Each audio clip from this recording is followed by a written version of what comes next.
What if you spent 50 years of your life dedicated to a spiritual path, only to feel like you completely failed? Well, today we're diving into a really fascinating dialogue that flips that whole idea on its head. It reveals this radical kind of wisdom that you don't find in success, but in total surrender.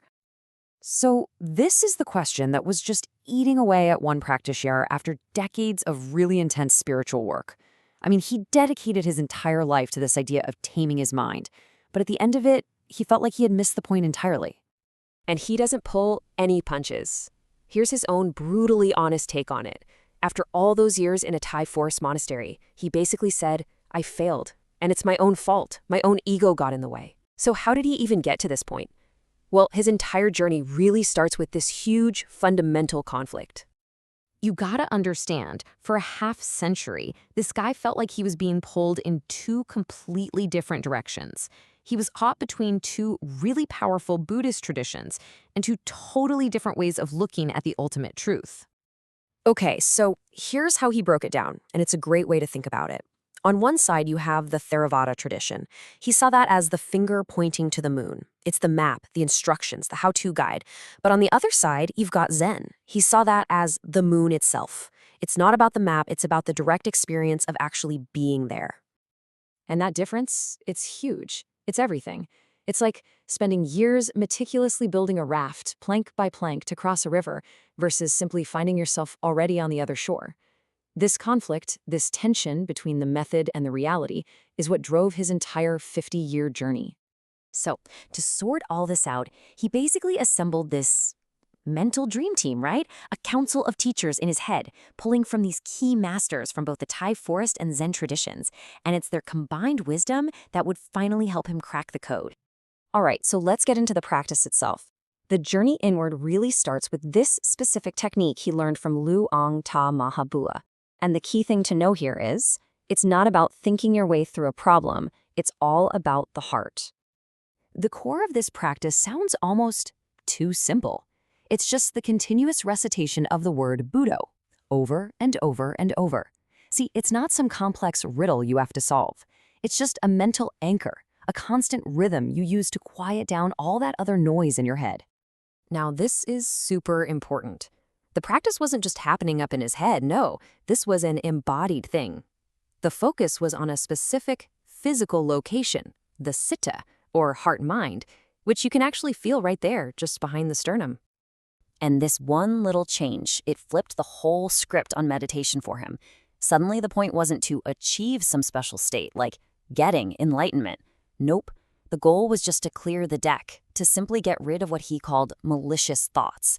It sounds subtle, but trust me, that's a massive, game-changing shift. But then, he noticed something big. The real battle, the actual source of all his suffering, wasn't coming from his heart or his head. It was flaring up somewhere else entirely. And his whole understanding just shattered. He realized, wait a minute, this isn't a thought. This isn't an emotion. This is a physical thing. It was this raw, visceral, gut-level sensation. This energetic knot that he could literally feel tightening in his solar plexus. This led to a mind-blowing insight. You know that sense of I or me that pops up when you're in the middle of some conflict? He realized that wasn't the source of the problem, it was actually the result. It was just the exhaust fumes coming from that engine of tension in his gut. The I isn't the fire, it's just the smoke. Okay. So this brings us to the real climax of the journey, the moment where the practice itself, the very tool he'd been relying on for so long, just seems to shatter under the pressure.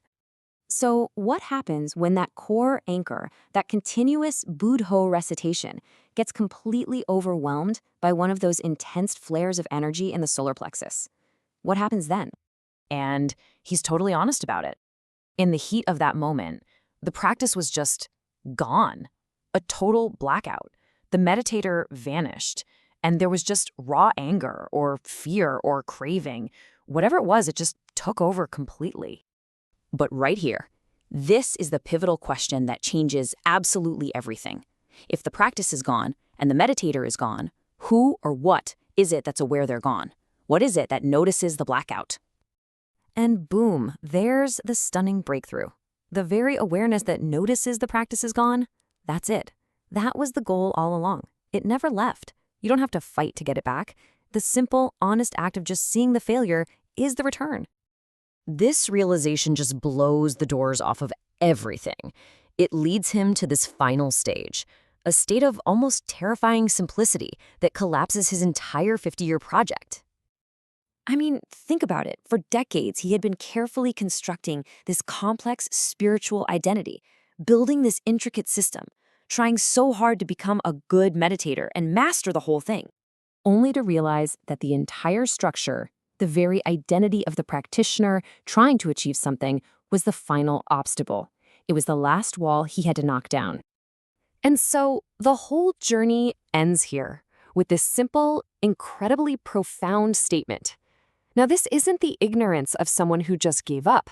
This is that hard-won silence that comes when you have finally exhausted the part of your mind that constantly needs answers and labels and techniques. Ultimately, that state of don't know is the hammer that shatters the whole illusion. It's what collapses that dualistic view of a practitioner over here separate from the practice over there, a sufferer here separate from suffering there. That mirror showing two separate things is finally broken. And we end with the dialogue's final, lingering question. It really leaves you to wonder about the nature of peace that lies on the other side of struggle. Is the silence that comes after the battle just a return to how things were before? Or is it something new? Something transformed entirely by the fight it just witnessed? Something to think about.